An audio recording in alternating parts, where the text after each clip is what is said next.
Muito boa noite, esta é o Noite Informativa. O Estado moçambicano exige a extinção imediata da garantia dada a Proíndicos, uma das 3 empresas que beneficiaram dos empréstimos ilegais. A exigência consta da ação de responsabilização contra 8 empresas do grupo financeiro Credit Suisse e Privinvest.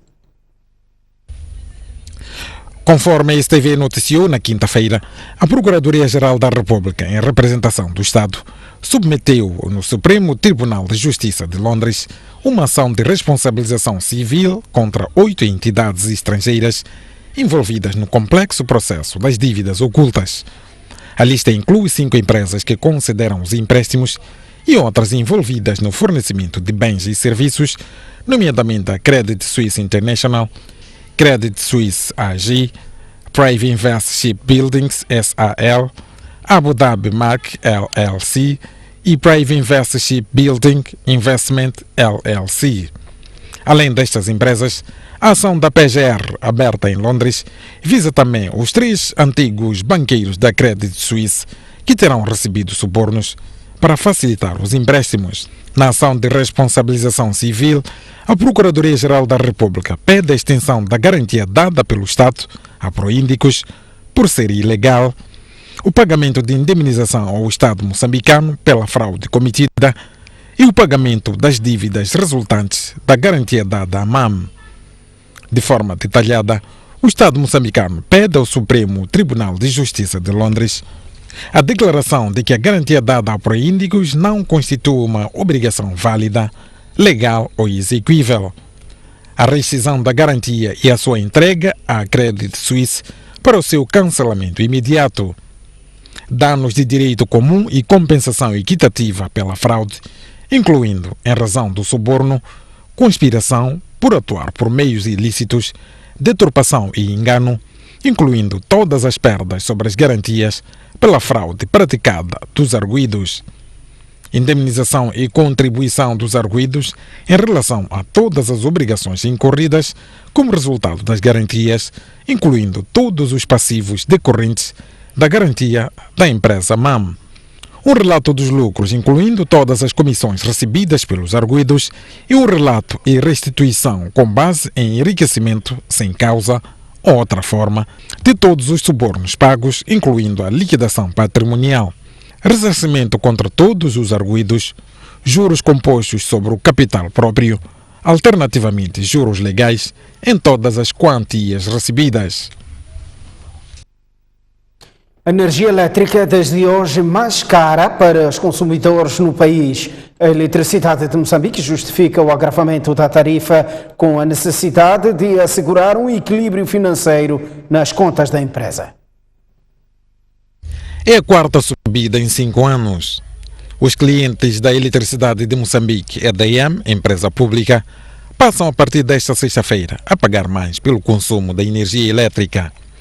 Num aviso a que a STV teve acesso, a EDM informa que o ajustamento tarifário incide sobre os clientes de baixa tensão, envolvendo 4 categorias, nomeadamente tarifa social, tarifa doméstica, tarifa agrícola e tarifa geral.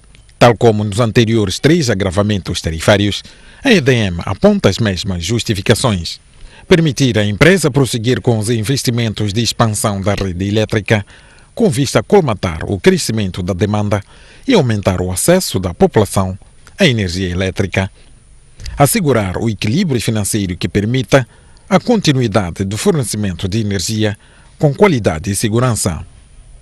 Concretamente, os consumidores domésticos de até 300 kW passam a pagar 6 meticais e 63 centavos por kWh, mas 1 metical e 17 centavos, que é a taxa anterior. Para os clientes pré-pago, vulgo Credilec, o agravamento é de 1 metical e 49 centavos, passando a custar 8 meticais e 44 centavos por quilowatt. Refira-se que a chamada categoria social, ou seja, o escalão dos moçambicanos tidos como pobres, as taxas mantêm-se inalteradas.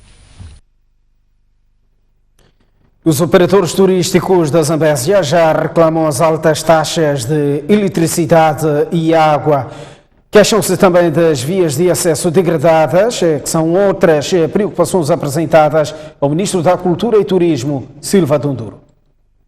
Os operadores, as preocupações levantadas neste encontro comprometem a atividade turística na Zambésia. E é muito difícil quando existem, e isto agora não quer dizer que seja só a culpa da energia, são outros fatores.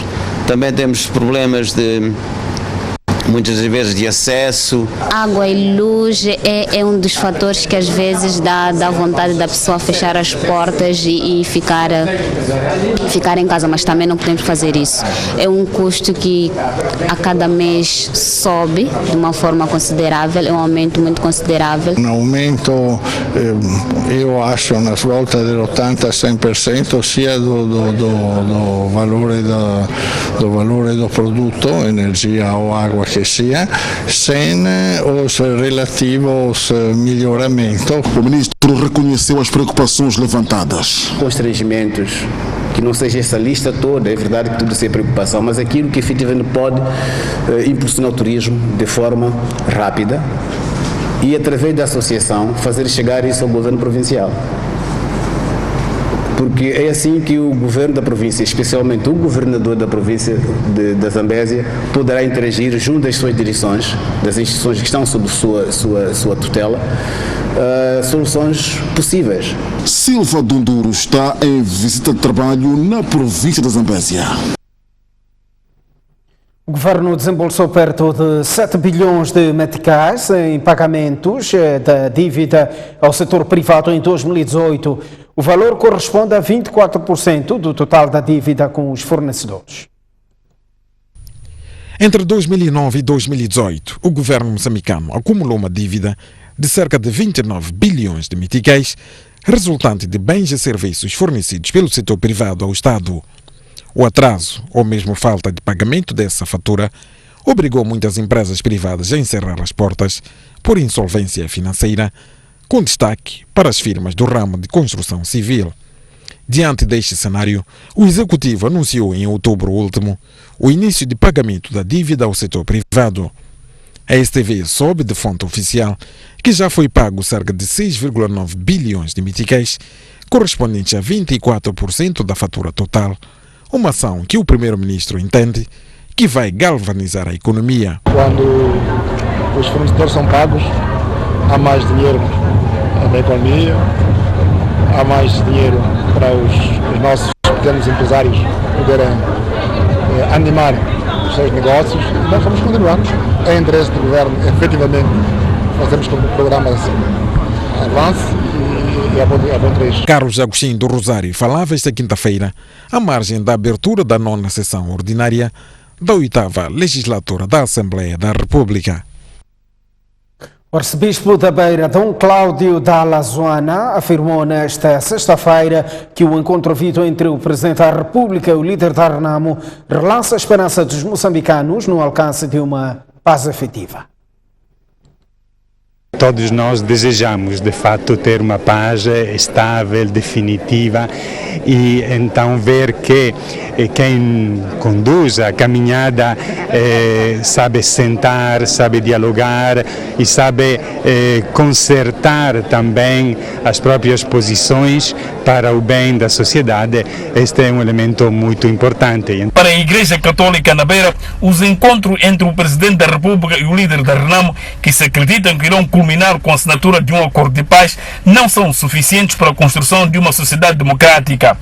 É preciso construir uma sociedade em paz, onde todos possam participar, todos possam dar a própria contribuição a partir das próprias capacidades, a própria sensibilidade e avançarmos. De maneira que é o caminho certo, devemos avançar e dar os parabéns àqueles que têm coragem de dar passos.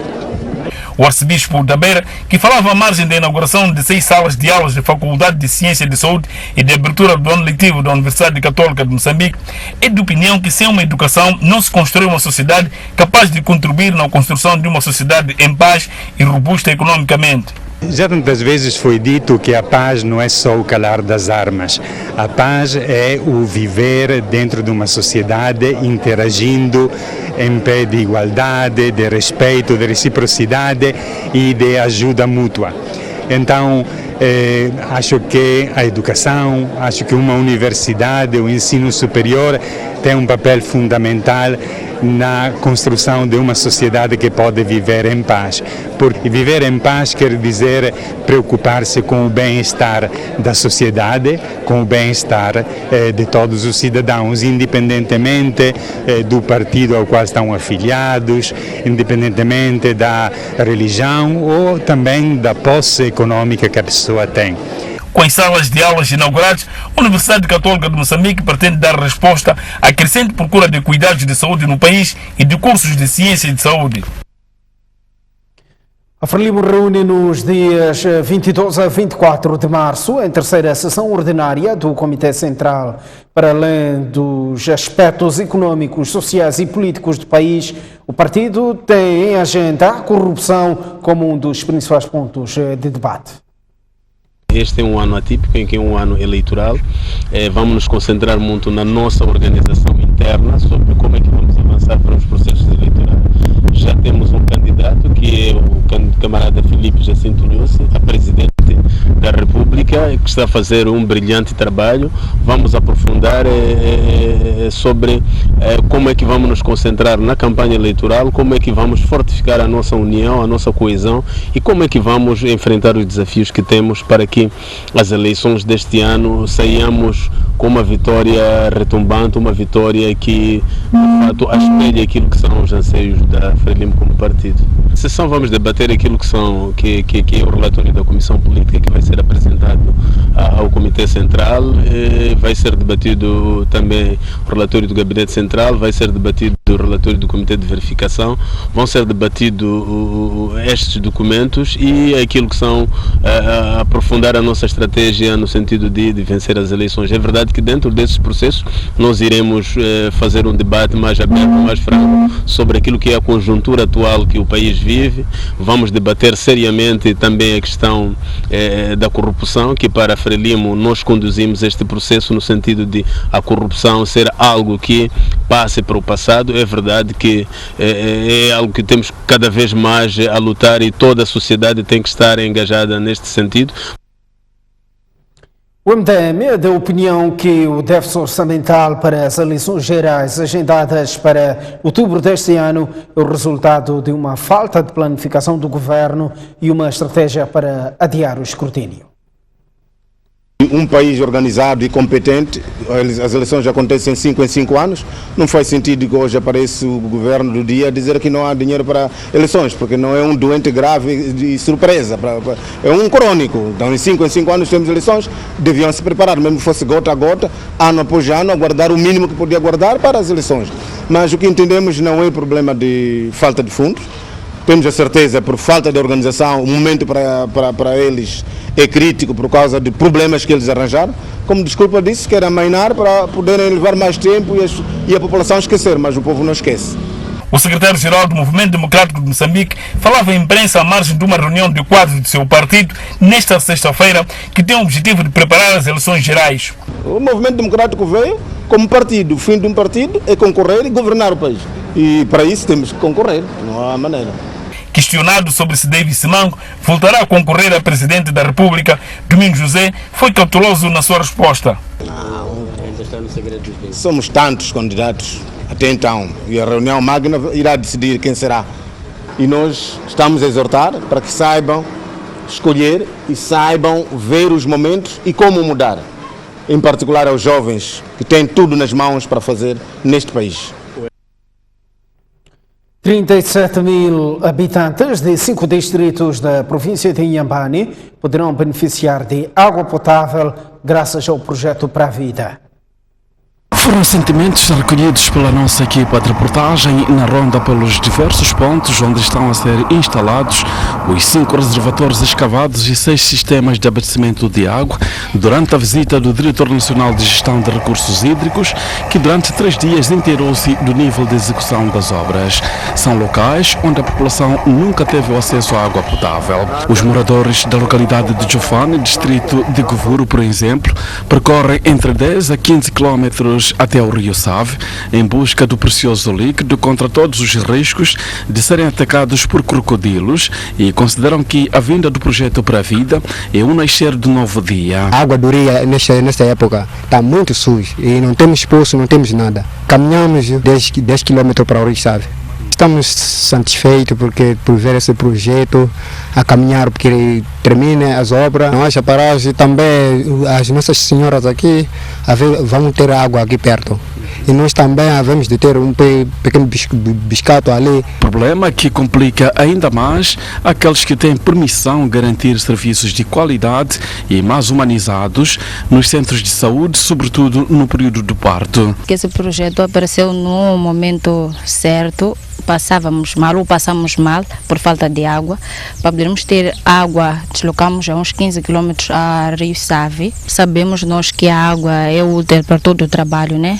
Então aí temos parto, todo o trabalho precisamos de água. Então os trabalhos estão num ritmo animador, segundo o diretor nacional de gestão de recursos hídricos, que verificou detalhadamente a cada passo já dado. Quer dos sistemas de abastecimento de água, quer das represas, que todas as atividades estão a decorrer dentro dos prazos previstos. Estamos a falar de uma execução de perto de 50% do global das 5 represas e estamos perto de 15% se olharmos para aquilo que é a previsão dos trabalhos para os 6 sistemas de abastecimento de água. Não vamos admitir nenhuma desculpa. Não há espaço para nem para o empreiteiro nem para o fiscal apresentar como justificação a exiguidade de fundos. Todos aqueles que eram os pagamentos da parte do cliente que devia ter sido feitas foram já feitas, por isso estamos aqui a fazer toda a pressão para assegurar que as obras terminem dentro do prazo previsto e com a qualidade que nós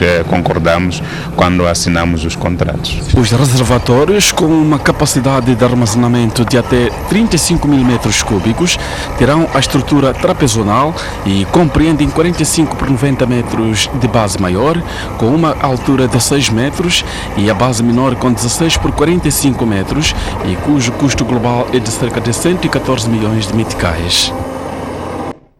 Vamos olhar o mundo. Macky Sall é, pela segunda vez, vencedor das eleições presidenciais no Senegal com 58% dos votos. A vitória do atual presidente do Senegal, Macky Sall, era já previsível. Com 58% dos votos, Sall renova o mandato presidencial de 7 anos. Idriss Seck ficou no segundo lugar com 21% dos votos. Ousmane Sonko obteve apenas 16%. Mais de 66% dos 6,7 milhões de eleitores senegaleses compareceram nas urnas. Sall já era um candidato favorito do povo senegalês, após ter conseguido levar a economia a mais de 6% no seu primeiro mandato. Senegal tem sido visto como um dos países africanos com maior estabilidade democrática e a transição do poder tem sido pacífica desde que o país alcançou a independência em 1960. A oposição tem 72 horas para contestar as eleições antes do Conselho Constitucional validar os resultados eleitorais. Pelo menos 30 pessoas morreram na sequência da explosão de 2 bombas num hotel em Mogadíscio, capital da Somália. A explosão foi seguida por tiroteio entre forças de segurança somalis e militantes do Al-Shabaab.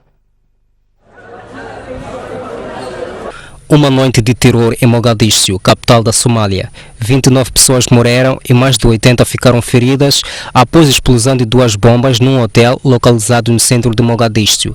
A maior parte das vítimas são civis. Mais uma vez, o grupo extremista Al-Shabaab é responsável pela explosão seguida de um longo tiroteio com as forças de segurança da Somália. Receia-se que o número das vítimas mortais possa aumentar.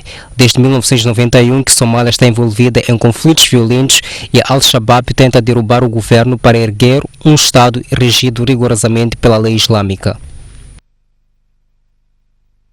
A Coreia do Norte tem uma versão diferente dos Estados Unidos da América sobre o fracasso da cimeira no Vietnã.